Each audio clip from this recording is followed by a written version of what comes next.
இந்த 5 ஆண்டு ஆட்சியில் திமுக என்ன சாதனை செய்தது? ஒண்ணுமே செய்யல. அதுதான் உண்மை. தமிழ்நாட்டுக்கு 12 லட்சம் கோடி கடனை வாங்கினதுதான் மிச்சம். அதுவும் பாத்தீங்கன்னா ஒவ்வொரு வீட்லயும் ஒருத்தருக்கு 2 லட்சம் ரூபாய் கடன் சுமை உள்ளது.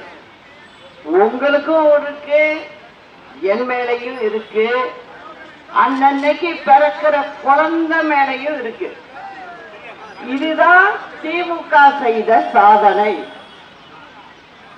அதனாலதான் நான் சொல்றது, எப்படியும் இவர்களை திரும்ப ஆட்சிக்கு விட்டால் ரொம்ப மோசமான நிலைமைதான் தமிழ்நாட்டிற்கு ஏற்படும். அது மட்டும் இல்ல, இதுக்கு முன்ன ஆட்சியில் இருந்தவரும் சரி,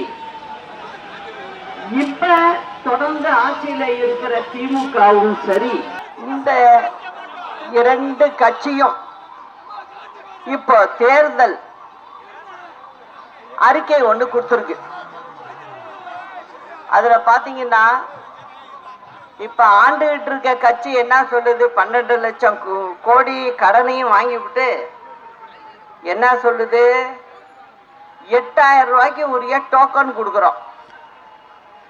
அந்த 8000 ரூபாய் கொண்டுட்டு போய் நீங்க கடையில கொடுத்து உங்களுக்கு பிடிச்ச சாமான வாங்கிங்க அப்படின்னு சொல்றாங்க.